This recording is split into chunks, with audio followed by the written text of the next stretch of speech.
So Charlie, what's up, man? It's good to connect. Thanks for taking the time to do this. You and I met really briefly over 10 years ago before the book came out, I think through Keo.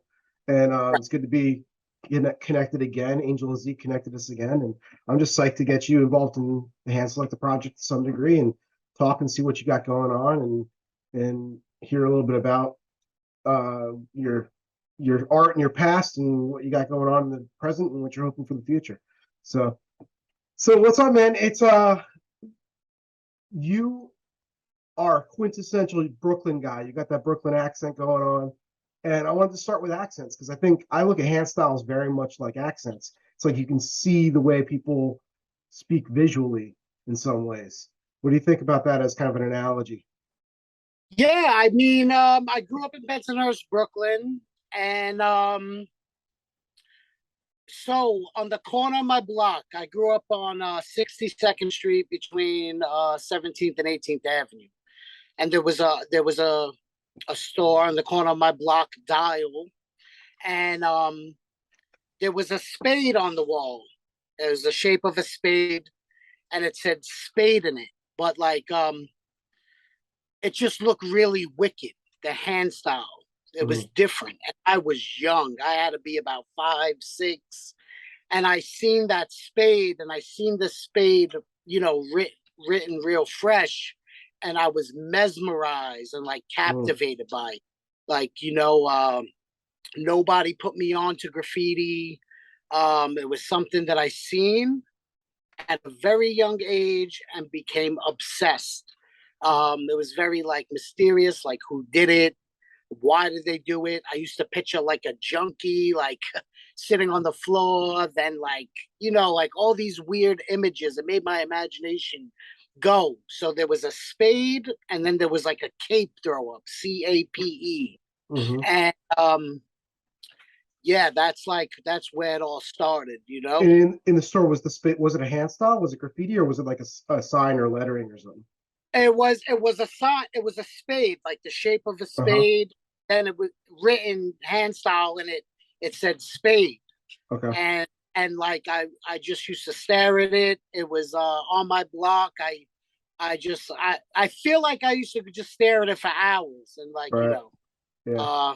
I don't know. I was so captivated by it. But Do you remember that, or did that come back to you as a memory? Because I have kids. And sometimes I'll go back to something that I had as a kid. My son now, he's past the age, but I was watching He-Man cartoons with him just last week. So my kid, right. he's 13 years old, but I was like, yo, I remember watching this when I was 5 years old in the early 80s. So we sat and watched an episode of He-Man, and I was like, yo, the characters in He-Man were very, very graffiti. I could see that I didn't do it intentionally, but I was like, yo, that definitely influenced a lot of my art later on in life, Yeah, no. For me, that spade was etched into my mind, and it's like it was yesterday. Nothing. I never stopped. Once I seen that spade, I got suspended for graffiti 3 times in the 5th grade with this kid, Dusa HDD. So I've been writing graffiti for as long as I can remember, really. I don't remember my life without graffiti. Yeah. Yeah. How old are you in 5th grade? That you're 10 years old or something like that? Yeah, 10, 9, 10. Yeah. Yeah. Were other kids at 10 years old into graffiti, or were you Well, yeah, I got suspended. No, everybody was no, I had a lot of kids that had tags and shit like that. It was pretty common at that age, writing on binders in back of the room. There was a couple of us in every class, you know what I mean? It was just a different time. Graffiti was real popular. So 10 years old, you must have been taking a lot of neighborhood influence, but you didn't necessarily know that it was a neighborhood influence until you got older and started venturing out of the neighborhood, right? Well, so this is the deal with that.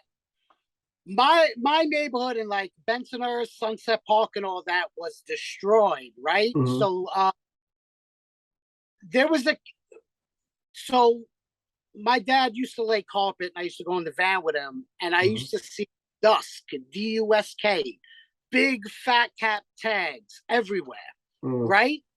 And I would see Frey with the straight letter Frey, and Fritz, Casio, Tez 3D, uh, Fritz.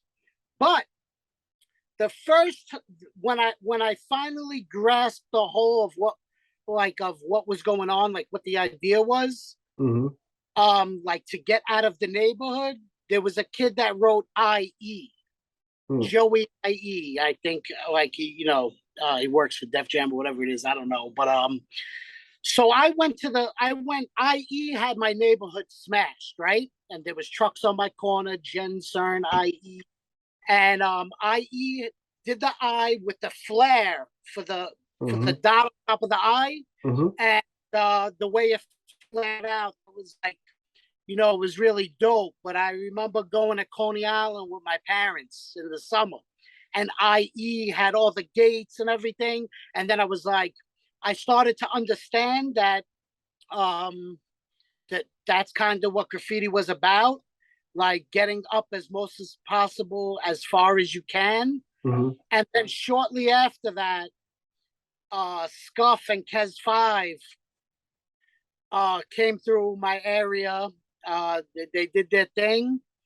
And then again, working with my dad, I would, go to Williamsburg. That's where he got the carpet from and stuff. But Kez Five and Scuff, they were up over there too. And Mhm. then, like if I went on, to Manhattan or whatever it was, I seen them. So they were also like, help me, grasp the concept of really going all city, I guess. Mm. But just by seeing them in different places, they were like the first guys you saw in a bunch of different neighborhoods.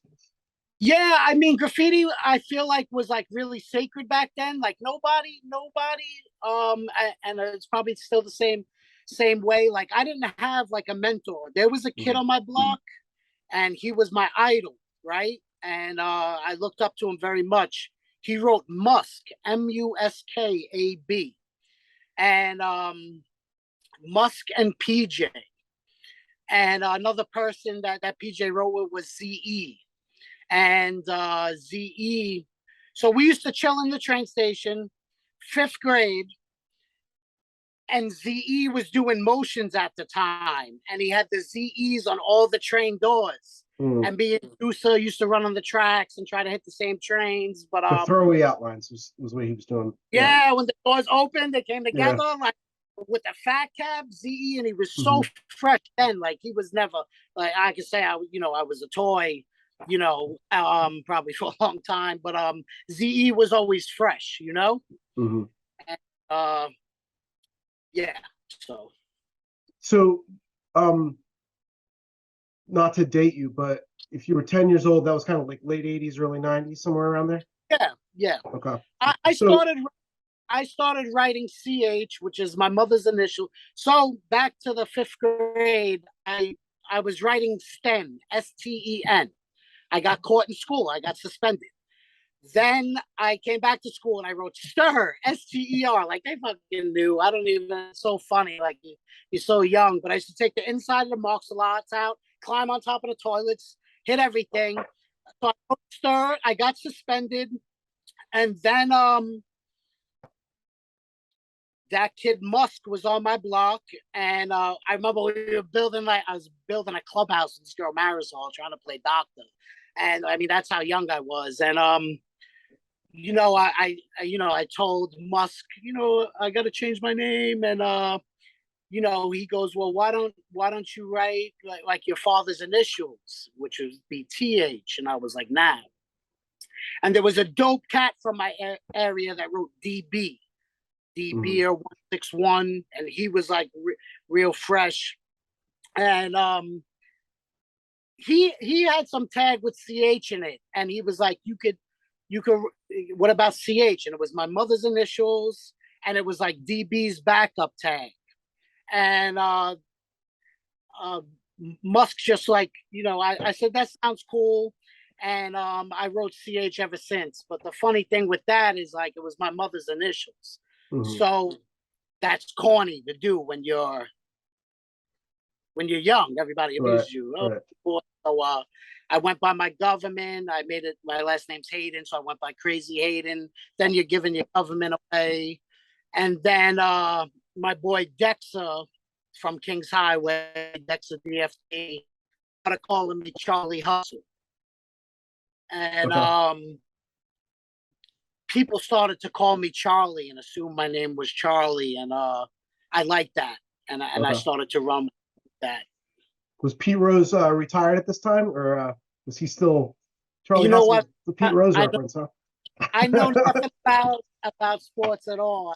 I know that's where it stems from, but I don't really know. And the reason why I like Charlie the Hustler, because there's a rapper from Mm, Sunset Park that goes by Charlie Hustle. We rhyme with Big Pun in them, and people kept getting us confused. So I changed it to Charlie the Hustler, and it just stuck. okay. All right.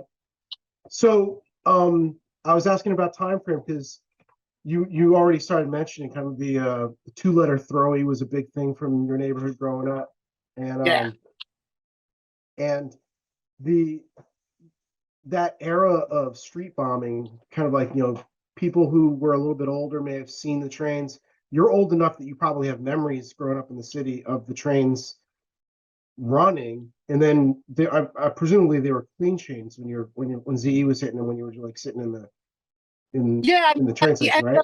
At the end, the train stations themselves were bombed. The stations were. That's what I remember real clearly. There Mm-hmm. was graffiti, obviously, on trains when I was alive, but to be honest with you, I don't really recall anything memorable, and it wasn't. It was always the streets with me that had an Mm-hmm. impact. It wasn't Right. really trains. I mean, subway art has definitely inspired me, and so has Videograph, right? Mm-hmm. A Oh big yeah. time. Like I know every word that Ket said, and Ghost, and like I could repeat everything line for line. It never left my memory. But I was always into street bombing. Like Mm-hmm. you know that's what I'm into. I don't know. Trains are dope for people that do trains. Right. Freight dope for people that do freights. I like streets. That's always been Right. the most appealing to me. So I guess what I'm getting at is with streets and with you kind of consider yourself a bomber, I guess, right? So I mean, that's all tags and throwies. yeah, I never found piecing for me personally. Like Mm-hmm.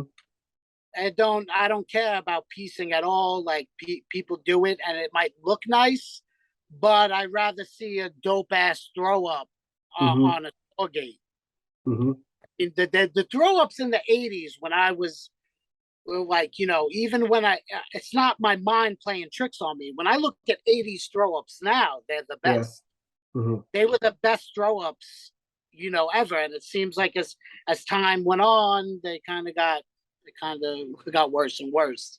That's just I'm not being like, I'm very in tune. I'm just saying back then that the letters and like the way they were bent, the shapes, and there was just something very, very special about them that uh is not duplicated today. Did your style of your throw up change over time, or was it always? I know you have kind of like the kink in the back of the C that's very iconic Yeah, for you. I started, it's funny. When I started doing CH throw ups, I started every time they were different, like completely different with a lowercase Mm, h, or it went like that. And then I started, you know what? They were round on top, and then they went square, and it mm-hmm. just developed into what it is. I can't really call it. Um, Rush was a kid that lived in my neighborhood, but like my Mm-hmm. age is like from Rush. You know what I'm saying? Mm, I can't say nothing about that. He was the first person that really ever took the time to sit down with me and like and talk to me. And even as an adult, I remember I was a little reckless writing graffiti, and these words never left me. Rush had a huge impact on me, but he said something to me once, like I you love graffiti, Hmm. Like you want to keep it close to you, meaning that like don't be a knucklehead and go out there, because the way I wrote was very like on some cowboy shit. Like I Hmm. just walk and write on every gate and try to like walk the whole thing. And I didn't, believe it or not, it sounds crazy, but like I didn't care if I got arrested. It was a real petty crime to me. And Hmm. compared to the shit that kids were doing in my area, and a lot of the kids that I grew up with, like HDD kids, if anybody knows, like they were in jail from 14 years old. They motherfuckers were hitting people with hammers. Like, that it was, so to me, a graffiti was always like a joke, right? And I never like did anything totally I didn't write on clean vans or clean shit. Every time I got bagged, I was writing on a store gate that was destroyed.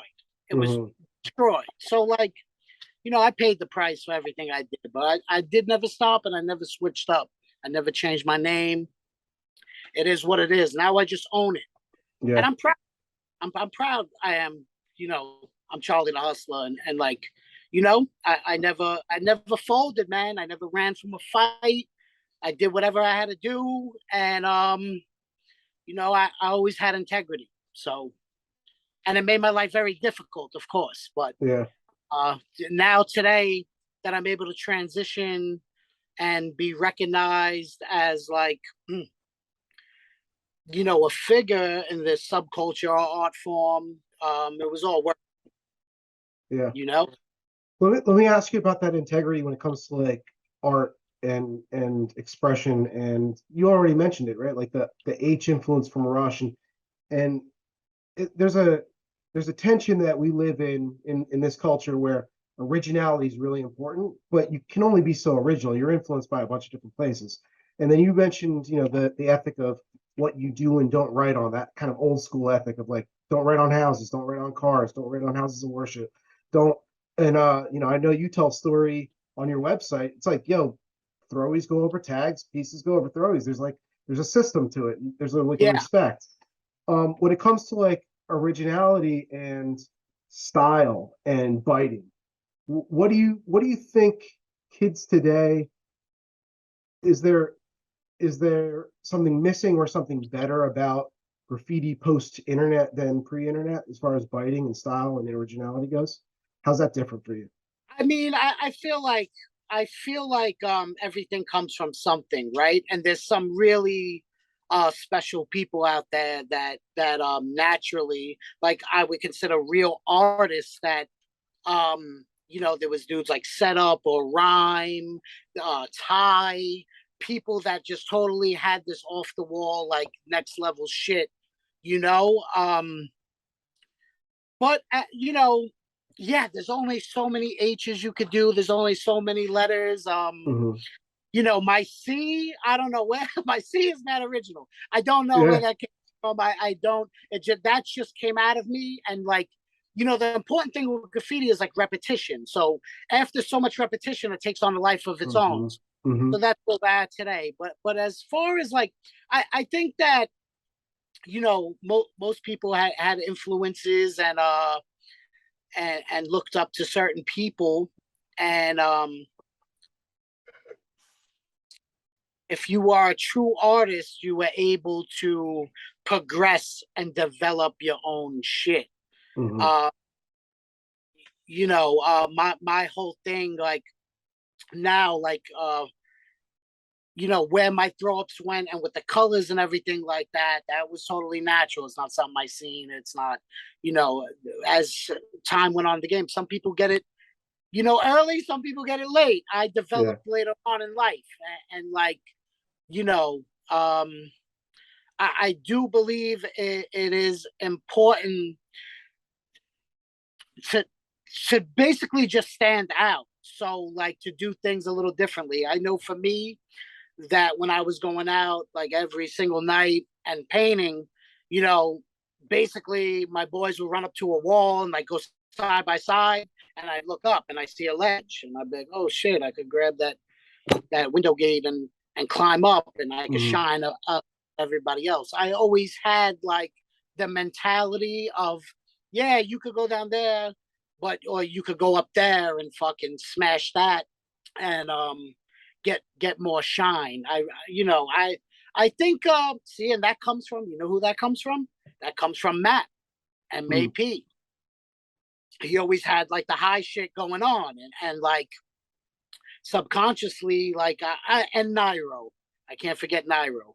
Dart and Nairo were huge influences on me as well. But yeah, yeah, where we at? I got lost.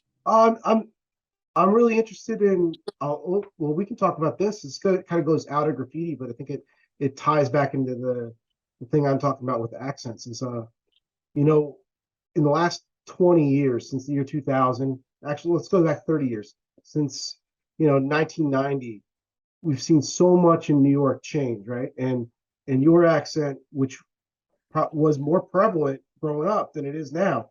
You can move to Brooklyn now, and like you don't hear Brooklyn accents anymore, right? Like Right. you don't even have New York accents anymore, and so much has mixed up. Maybe it's from people moving in the last 30 years. Maybe it's from the internet. I'm really interested because I don't want to be a part of the problem with a project like Handselecta, but when you start putting these things in media and then it goes out, you got kids who write Brooklyn style in Europe or in Asia, right? And you get these things Right. kind of mixing, and how much of that is um, losing authenticity versus preserving the authenticity. And I guess what I was getting at with the accent is like there is a visual accent to the way people wrote. Like when you talk to the old school writers about Bronx style versus Brooklyn style versus Queens style, Right. I'm really fascinated with that. And because you've moved around so much, and because so much of that is so much a part of you in the way that you speak, in the way that you present yourself, the way you wear it on your skin. It's where you come from, but it's also where you're taking it, right? That's not really a question. That's just me kind of waxing. I don't know. I just wanted to get your thoughts on that, I guess. I mean, listen, I feel like it has hindered me a lot. Mm, A lot of people compare me to Joe Pesci, but I'm able to. mm, I actually applied to audition for Rob Zombie movie yesterday, right? And one of my selling points about that is like, yo, I want to be the modern day Joe Pesci, you know, and either people take that or they don't. But I'm a person that can't hide any of that. I What a lot of people don't know, right? But like why you might not see me up in New York like anymore. I moved out of New York when I was 20. I'm 43 now, 23 years. I mm, came back in 2010 for a little while, but I don't know what it is with me, but I mean when we're talking about the accent and all that, I guess it gives me a lot of attention, but more I would say negative than positive. mm, I'm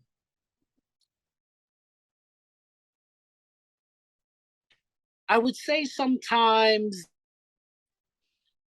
since I'm always out of place and never in my element because my element don't exist no more, mm, I truly feel like an outsider. You know, um, I remember this in New York. I came back to New York. I lived in Flatbush. Louis and Gusto, we all lived together. And I got on the train and I had a colorful North Face jacket on. I Charlie, had, this is yeah, gonna kill me in the middle of the story, so I'm gonna hang up and call you back so we get okay. the story fresh. I don't No, want you to have to repeat it. yeah, yeah, yeah. I got it. All right, all right. All right, I'm gonna hit you with 1 second. all right. Check one, two. All right, I got sound. Sorry to interrupt your flow. Nah, that's all right. So, like when everything really hit me about like the gentrification and everything like that, right? Is I got on the train in Brooklyn, right? And I had this colorful North Face jacket on. I had an A Life, streetwear. And like I got on the train and everybody was like dressed in like black pea coats and everybody was looking at me like an alien. Mm, Um like people were like I felt really out of place. And I noticed right there, like I was like, wow, I don't belong here. mm, And It's funny because I live in the Arizona desert now, and there's like I live around like straight up like cowboys, right? And it's like I fit in better with them. Yeah. There's like some understanding, like when I go to the store and we talk, and the way I have very good manners, and um, there's like a silent connection, and I You're have a connection to yeah. like You're these type of people now. you're both old school. You're from different places, but you're from an old school mentality, maybe. Right. So yeah, that's kind of blowing my mind because I would never think that that these are the people that like homesteaders, and like like being an outlaw. They're outlaws, right? And I'm an Mm, out. So that's where I found my space, my sanity. They leave me the fuck alone. You know, mm, small talk bullshit. We ain't talking about the Yankees. This is like I'm like I live off the grid. I get my water from a spigot with a wrench, and I live that way, and that's how like that's what we're dealing with here. You know what I yeah. mean? Like I don't know. There's some sort of connection with the outlaw. Like I went to Subway, and I don't know about like the sandwich shop right here. One of the sandwiches were like it's an outlaw. It's called, and I don't know if that exists anywhere else. But Uh, you know, they were like, "What do you? Oh, what kind of sandwich you want?" And I looked at the list. I was like, "It's easy, an outlaw." And they laughed uh, because that's how we're living. right. I came back to the Wild West, and like, that this is where I found like I fit in. Yeah. It's that's fascinating. I mean, it's so graffiti is like that, right? Like if you don't feel like you fit in or you don't know how to affect the world around you, the easiest way to do it is to walk around in the middle of the night writing your name on shit, right? So there's something kind of connected from when you were a kid like that. But what you're talking about is kind of like the shift in the culture where it's kind of the old New York versus the new New York type of things. Like it's almost more individual, more unique before, and now it's kind of like all the same vibe, the same type of people, the same P code on the subway. Yeah, the same. Everything is like I hate to be one of those guys because like when old timers talk, and I'm old, but like I grew up with old timers too, and I still have Yeah, predecessors, and you know, a younger person might go, like whatever. If you start to say my music's better or whatever it is, but back then, individuality was just like important. It mm, was like um, it was like the word integrity comes up again. You mm, had to have integrity. You had to own who you are. You had to stand strong on your own 2 feet. Outside of your crew, you had to be like special. Everybody was right, like a specialist in something they did, and right. they were a crew for a reason. The one guy was this, one guy was that. Like there was a real. It's like a machine, a moving machine. Nowadays, everything is uh like anarchy. You know Hmm. how I. There's no Ne- real order Yeah, or yeah. Well, method.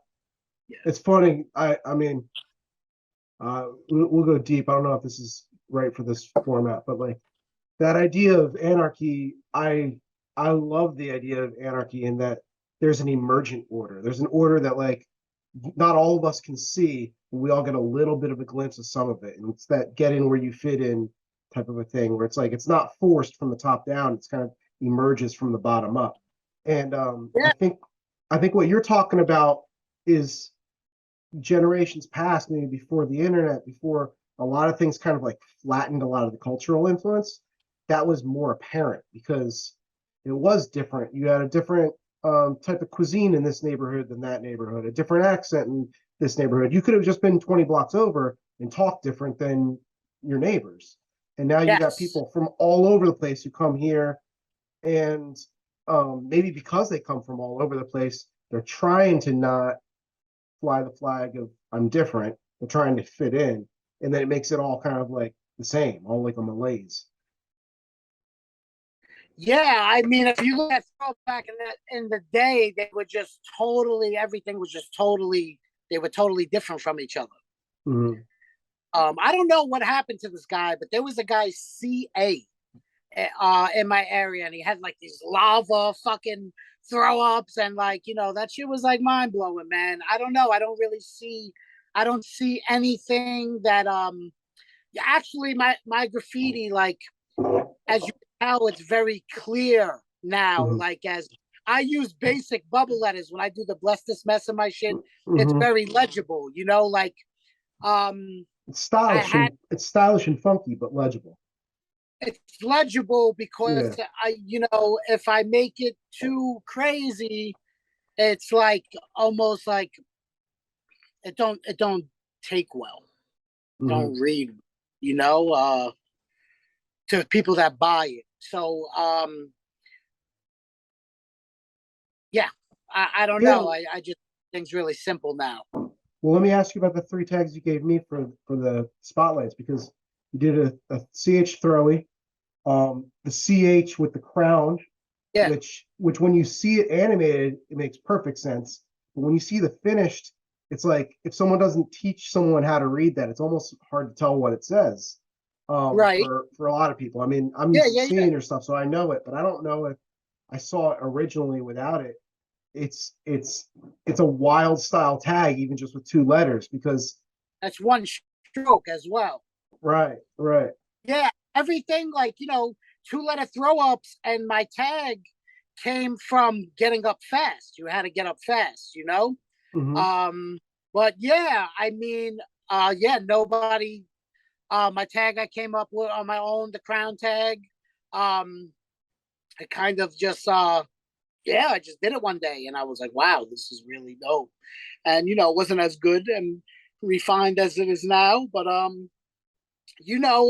mean, it's a fucking stamp, man, and that's like what my shit's about. My throw up is a stamp, and now Charlie is a new thing where I could take it more like I incorporate Charlie Brown with it or Mm-hmm. Charles Brown, whatever. There's more to come. I'm not. Mm-hmm. I'm just started, but that gives me the room even to piece. So if I was gonna do big pieces, like sometimes you need actually JA told me a long time ago before I started writing Charlie that I should write my shit out fully, and I thought that was too much, but um we're at Charlie now.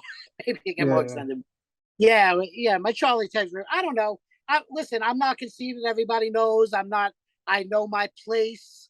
I am not the best graffiti writer in the world. I might be the realist, but by any means, I'm not. I'm not. As graffiti. I don't know. I see, I'm starting to feel different. This is funny because my shit is fresh. yeah. I like looking Well, at my.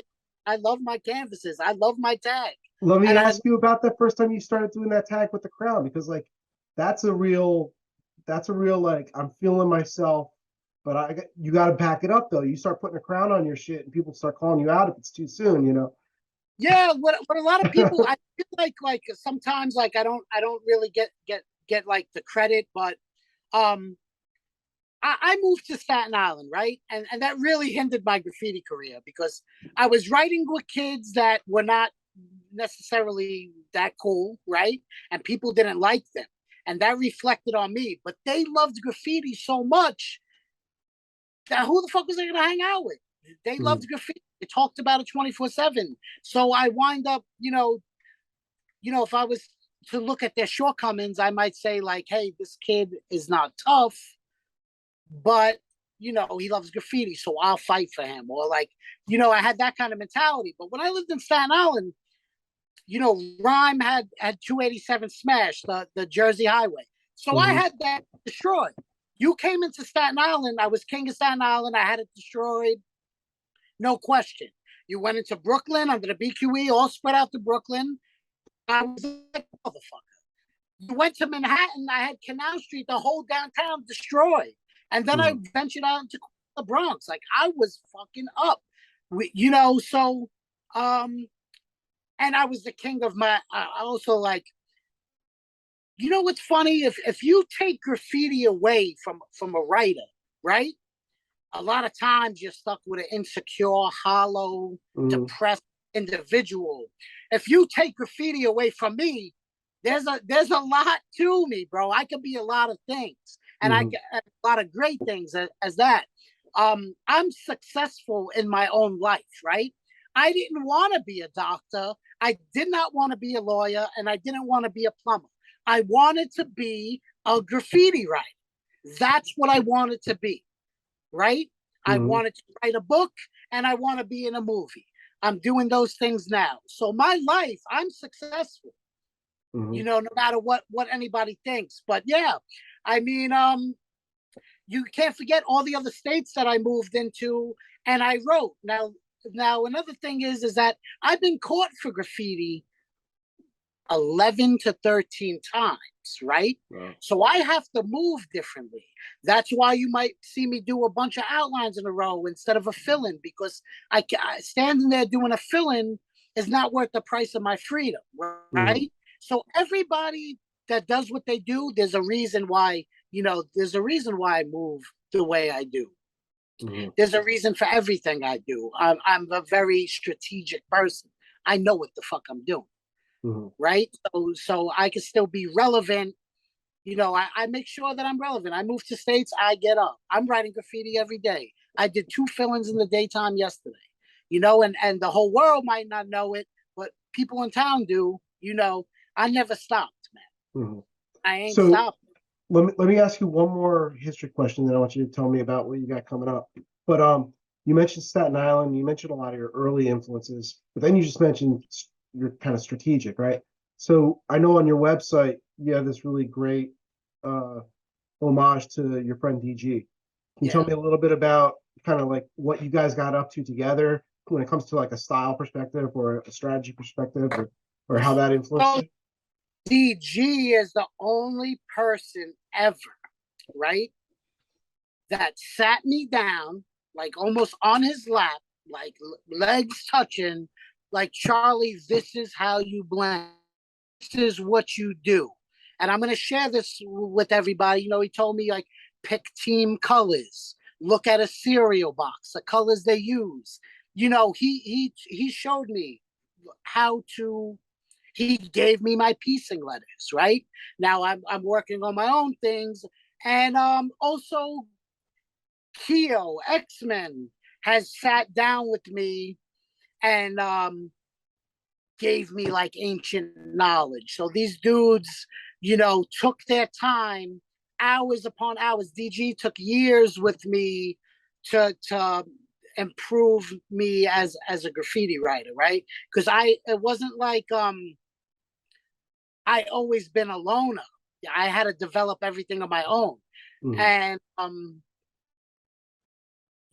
so yeah, I can't say enough about DG, man. Um, he was a very, very important. But the funny part of this all is that I was more concerned with drinking, right, Mm-hmm. and smoking weed or doing coke, whatever it is, right.